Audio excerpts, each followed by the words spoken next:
Assalamualaikum warahmatullahi wabarakatuh. Kami dari kelompok 3 akan menjelaskan mengenai Pancasila sebagai ideologi negara. Perkenalkan, nama saya Faridi Revianza, NIM 08. Perkenalkan, nama aku Muhammad Hafiz Herdian, NIM 40.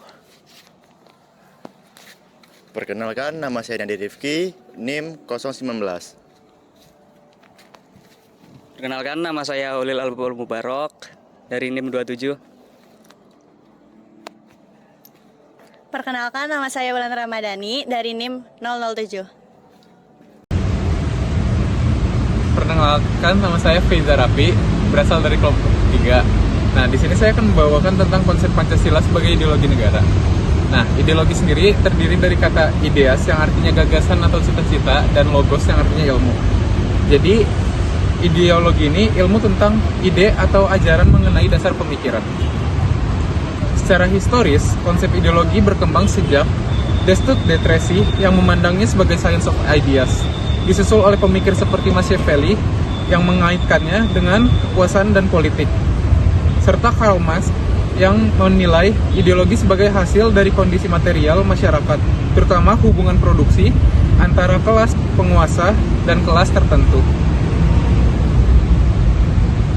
Nah, di sini juga ada tokoh atau pemikir dari Indonesia mengenai ideologi ini.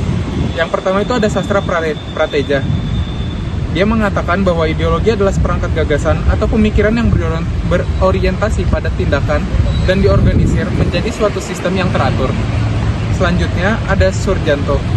Dia mengatakan bahwa ideologi adalah hasil refleksi manusia berkat kemampuannya menjaga jarak dengan dunia.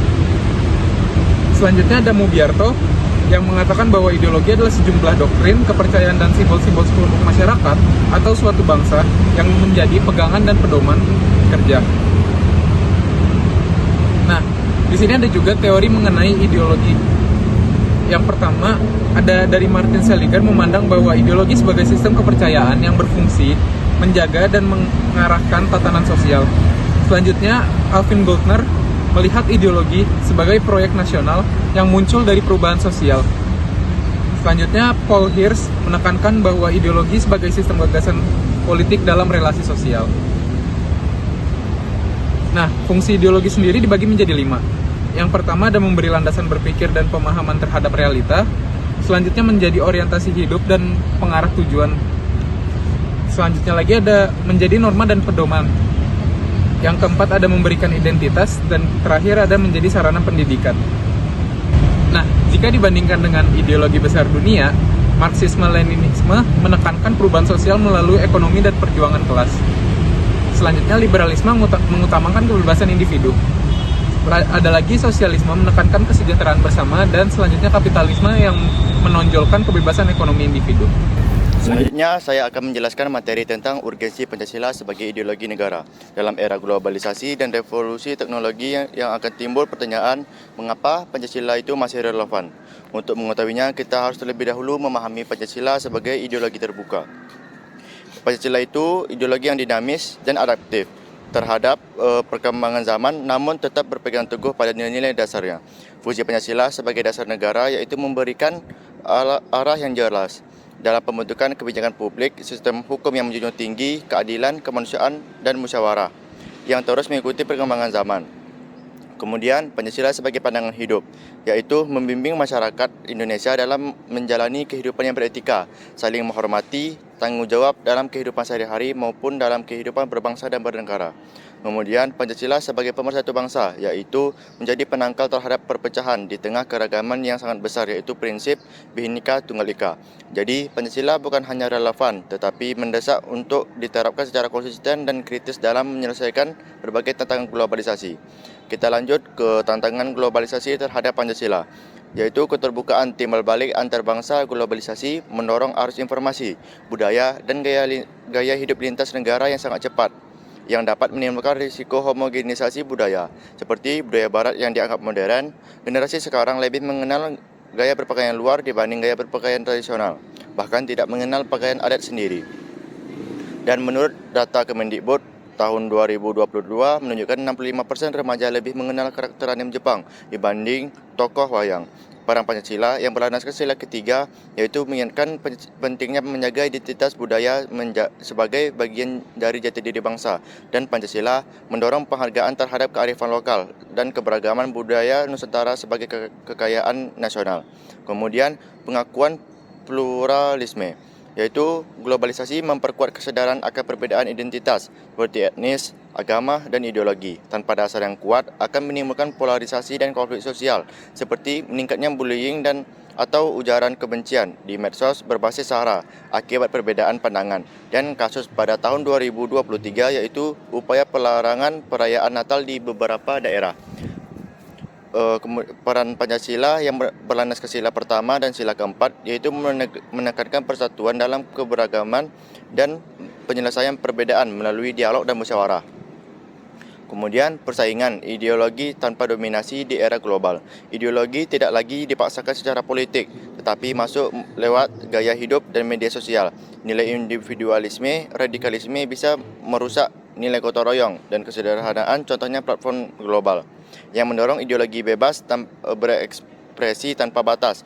Peran Pancasila yaitu mengatur ruang komunikasi digital melalui UU ITE dan anti hoax yang berlandaskan sila ketiga dan sila kedua. Oke, selanjutnya akan membahas bab tentang mengapa diperlukan kajian Pancasila sebagai ideologi negara. Kita ke latar belakang permasalahan terlebih dahulu. Pancasila seperti yang kita tahu adalah sebuah ideologi yang berguna sebagai pedoman untuk berpikir, bertindak bagi seluruh warga Indonesia. Namun dalam perkembangan sekarang, seperti yang kita tahu, arus globalisasi tidak bisa dihentikan atau berkembang sangat pesat, yang dimana di dalamnya mengandung banyak ideologi-ideologi luar yang tidak selaras dengan Pancasila dan budaya-budaya luar yang kurang untuk kita ikuti. Kondisi ini menimbulkan pertanyaan besar, mengapa sih Pancasila perlu dikaji sebagai sistem ideologi negara? Kita ke tantangan Pancasila sebagai ideologi negara, yaitu salah satu faktor utamanya adalah globalisasi, di mana dalam konteks ini ideologi luar yang ada seperti liberalisme di dalamnya adalah menganut unsur-unsur kebebasan individu yang tidak terbatas, sehingga menciptakan sesuatu yang tidak bisa terkontrol oleh pemerintahan. Yang kedua adalah Marxisme atau komunisme yang di dalamnya mengandung unsur-unsur komunisme yang dimana di situ bertentangan dengan Pancasila kita yang pertama, yaitu ketuhanan yang Maha Esa. Yang kedua adalah kapitalisme, memberikan kebebasan kepada penguasa sehingga penguasa ekonomi, sehingga jika itu akan menciptakan sesuatu yang sangat kesenjangan yang sangat tidak terhindarkan. Dengan dampaknya tantangan globalisasi itu tersebut membuat dampak negatif, yaitu melemahnya gotong royong, meningkatkan gaya konsumtif dan boros, lunturnya nasionalisme dan banyak yang lain. Kita lanjut ke mengapa warga negara patut memahami dan melaksanakan Pancasila sebagai ideologi negara. Oke, pentingnya memahami Pancasila bagi warga negara adalah setiap warga negara tindakan kita harus selaras dengan nilai-nilai yang ada di dalam Pancasila. Bukan hanya kita hafal apa itu Pancasila, penjelasannya saja, tetapi kita tidak menerapkannya dalam kehidupan sehari-hari. Dalam ideologi asing yang ada di Indonesia, ateisme, komunisme, individualisme, dan kapitalisme, pemahaman-pemahaman tersebut yang ada di dalamnya sangat bertentangan dengan negara. Oke, berikutnya adalah ancaman sosial seperti terorisme dan narkoba, di mana selain tantangan dari ideologi-ideologi tersebut, yaitu budaya-budaya yang tidak selaras dengan nilai-nilai Pancasila. Pertama adalah terorisme, mengancam persatuan Indonesia yang sangat merugikan negara dan membuat negara menjadi tidak aman, yaitu penyalahgunaan narkoba, yaitu merusak generasi muda yang dimana generasi muda tersebut akan memimpin negara ini di kehidupan kemudian. Oke, peran warga negara dalam menjaga ideologi Pancasila adalah kita harus memiliki kesadaran yang tinggi terhadap ideologi kita Pancasila. Yang kedua adalah kita sebagai warga negara harus kritis dan penuh tanggung jawab dengan tindakan kita. Jadi tidak semena-mena untuk kehidupan kita saat ini, tapi juga untuk kehidupan kita di masa yang akan mendatang. Dan yang ketiga adalah mengamalkan Pancasila. Seperti yang saya katakan, kita tidak hanya menghafalkan saja, tapi kita harus menerapkannya dalam kehidupan kita sehari-hari. Jadi kesimpulannya adalah kajian ini sangat penting untuk warga maupun semua yang ada di Indonesia, karena penyimpangan-penyimpangan yang terjadi karena globalisasi itu akan merusak dan mengancam Pancasila. Oke, jadi seperti yang kita tahu, tidak hanya warga negara yang harus memahami dan melaksanakan Pancasila, tapi juga oleh para aparat negara. Ini karena mereka memegang peran penting dalam menciptakan pemerintah yang bersih, amanah, dan berpihak kepada rakyat. Oleh karena itu, aparat negara harus senantiasa melaksanakan Pancasila dalam setiap penyelenggaraan negara. Menurut Frans Magnus Suseno, pelaksanaan ideologi Pancasila bagi penyelenggara negara merupakan orientasi kehidupan konstitusional. Artinya, nilai Pancasila harus senantiasa tercermin dalam berbagai peraturan dan kebijakan negara. Selanjutnya ada beberapa unsur penting dalam kedudukan Pancasila sebagai orientasi kehidupan konstitusional. Satu, ada kesediaan untuk saling menghargai dalam kekhasan masing-masing. Artinya, adanya kesepakatan untuk bersama-sama membangun negara Indonesia tanpa diskriminasi. Ideologi Pancasila merupakan ideologi inklusif, menolak ideologi eksklusif yang ingin menyeragamkan masyarakat. Oleh sebab itu, pluralisme menjadi nilai dasar Pancasila untuk mewujudkan Bhinneka Tunggal Ika. Dua, ada aktualisasi 5 sila Pancasila dalam kehidupan bernegara.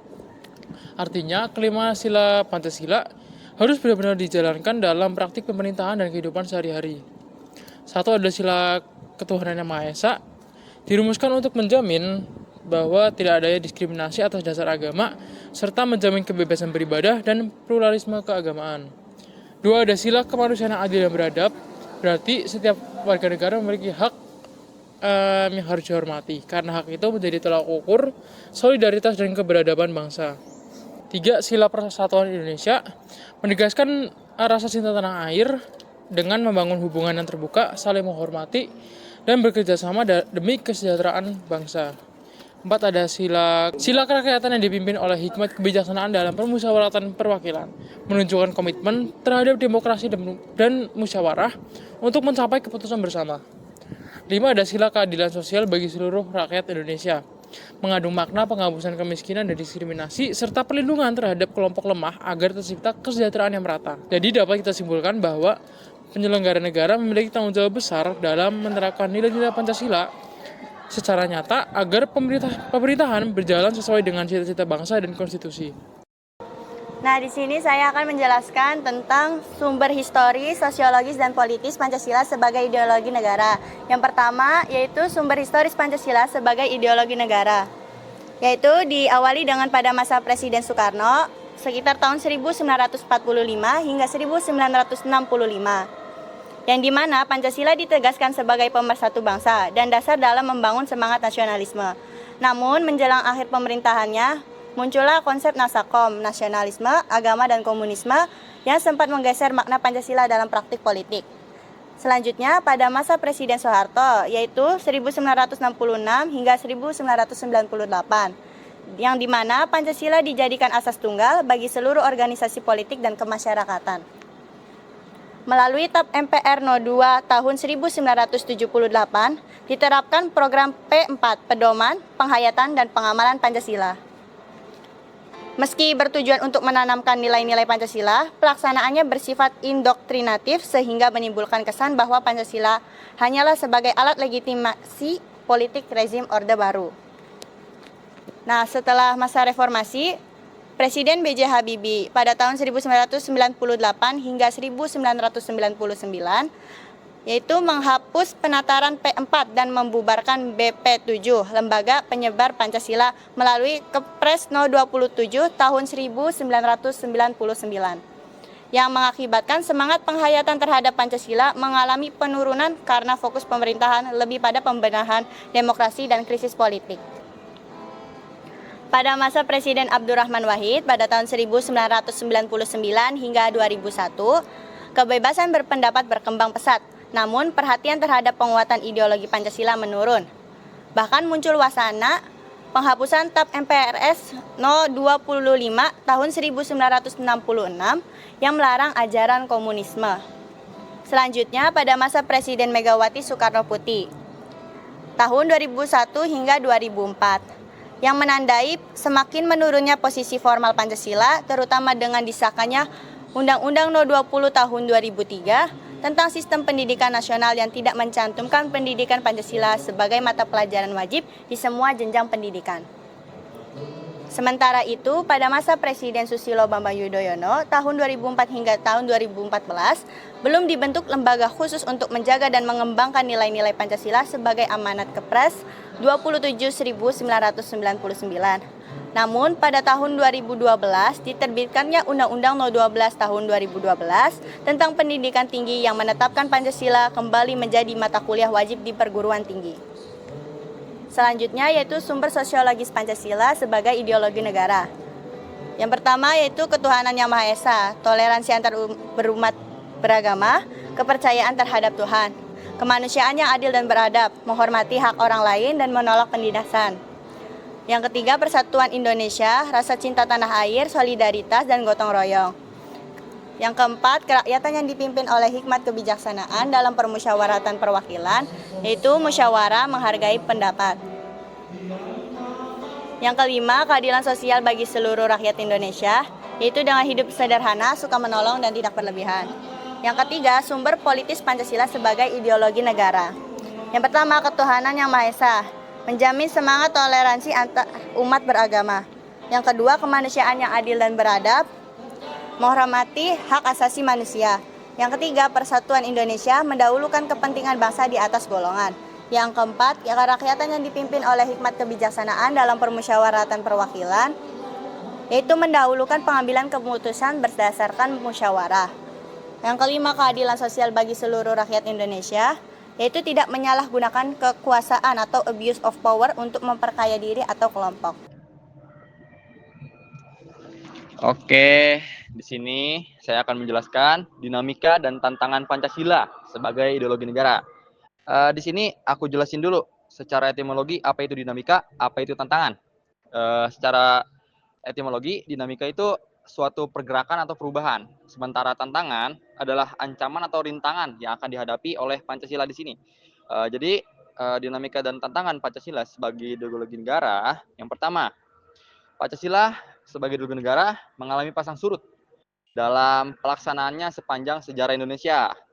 Yang pertama, dari masa Presiden Soekarno. Jadi Presiden Soekarno adalah perumus dan penggali Pancasila. Namun Pancasila mengalami pasang surut karena dicampuri dengan ideologi komunisme dalam konsep Nasakom. Selanjutnya pada masa Presiden Soeharto, yaitu Orde Baru, yang dimana Pancasila diletakkan pada kedudukan yang sangat kuat.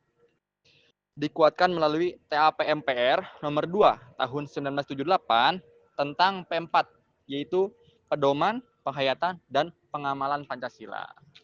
Selanjutnya, masa reformasi, yang dimana Pancasila kembali mengalami pasang surut, ditandai dengan keengganan penyelenggara negara mewacanakan Pancasila dan hilangnya Pancasila dari kurikulum nasional. Namun, akhirnya timbul kesadaran akan pentingnya pendidikan Pancasila, khususnya di perguruan tinggi. Selanjutnya, tantangan terhadap Pancasila sebagai ideologi negara. Tantangan terhadap Pancasila dipengaruhi oleh dua faktor, yaitu faktor eksternal dan faktor internal. Yang dimana dari faktor eksternal yaitu pertarungan ideologis global. Perang dingin antara Amerika Serikat dengan Uni Soviet pada tahun 1945 hingga 1990 yang berakhir dengan dominasi Amerika Serikat sebagai superpower tunggal. Lalu ada isu kebudayaan global, yang dimana masuknya berbagai ideologi asing ke Indonesia melalui keterbukaan global. Selanjutnya, dan yang terakhir adalah eksploitasi sumber daya alam. Peningkatan kebutuhan global seperti populasi dan teknologi memicu eksploitasi masif terhadap sumber daya alam. Dampak konkretnya adalah kerusakan lingkungan seperti banjir, kebakaran hutan, dan sebagainya. Lanjut dari faktor internal atau pergantian rezim. Melanggengkan kebijakan politik yang hanya berorientasi pada kepentingan kelompok atau partai. Ideologi Pancasila jadi sering terabaikan. Penyalahgunaan kekuasaan, contohnya korupsi, menyebabkan rendahnya kepercayaan masyarakat terhadap rezim yang berkuasa. Dampaknya adalah penurunan drastis kepercayaan terhadap ideologi negara. Jadi kesimpulannya, dinamika sejarah menunjukkan Pancasila rentan terhadap intervensi ideologi lain dan kepentingan politik sesaat, tantangan asing, dan masalah internal seperti korupsi, serta kepentingan kelompok yang mengabaikan nilai-nilai dasar Pancasila. Selanjutnya kita akan membahas mengenai esensi dan urgensi Pancasila sebagai ideologi negara. Pertama ada hakikat Pancasila sebagai ideologi negara. Pancasila memiliki 3 dimensi utama. Yang pertama adalah dimensi realitas. Dimensi ini mengandung makna bahwa nilai-nilai dasar Pancasila bersumber dari kehidupan nyata masyarakat Indonesia. Artinya, nilai-nilai Pancasila itu bukan hanya sekedar konsep, tapi ada diterapkan dalam kehidupan sehari-hari masyarakat. Misalnya ada gotong royong dan rasa keadilan sosial yang merupakan cerminan dari nilai-nilai Pancasila. Kedua ada dimensi idealitas. Dimensi ini berkaitan dengan cita-cita dan tujuan yang ingin dicapai oleh bangsa Indonesia. Pancasila memberikan arah dan motivasi untuk mewujudkan cita-cita nasional, seperti masyarakat adil, makmur, dan beradab. Nilai-nilai ideal Pancasila menjadi pedoman agar bangsa kita tetap berjuang mencapai tujuan bersama dengan penuh optimisme. 3 ada dimensi fleksibilitas. Dimensi ini menunjukkan bahwa Pancasila bersifat terbuka dan demokratis. Artinya, Pancasila mampu menyesuaikan diri dengan perkembangan zaman tanpa kehilangan nilai-nilai dasarnya. Pancasila juga mendorong masyarakat untuk berpikir kritis dan senantiasa menciptakan hal-hal baru tanpa bertentangan dengan nilai-nilai Pancasila. Kedua ada urgensi Pancasila sebagai ideologi negara. Nah, setelah memahami hakikatnya, kita juga perlu tahu mengapa Pancasila itu penting dan urgen sebagai ideologi negara. Satu, sebagai penuntun warga negara, Pancasila berperan sebagai pedoman moral dalam setiap tindakan masyarakat. Contohnya, maraknya kasus narkoba pada kalangan generasi muda menunjukkan bahwa nilai-nilai Pancasila harus ditanamkan khususnya dalam pendidikan dan penegakan hukum yang berlandaskan nilai-nilai kemanusiaan dan keadilan. 2, sebagai penolakan terhadap nilai-nilai yang bertentangan dengan Pancasila. Pancasila berfungsi untuk menolak paham atau tindakan yang tidak sesuai dengan sila-sila Pancasila. Misalnya, kasus terorisme yang menggunakan kekerasan dan pemaksaan kehendak jelas bertentangan dengan nilai-nilai kemanusiaan, toleransi, dan persatuan yang ada dalam nilai-nilai Pancasila. Nah, dari penjelasan tadi dapat disimpulkan juga bahwa Pancasila bukan hanya dasar negara, tetapi juga pedoman hidup bangsa Indonesia. Pancasila memberikan arah, nilai, dan tujuan bagi seluruh warga negara agar dapat hidup berdampingan dengan damai, adil, dan berkeadaban. Sekian penjelasan dari kami, kurang lebihnya mohon maaf. Wassalamualaikum warahmatullahi wabarakatuh.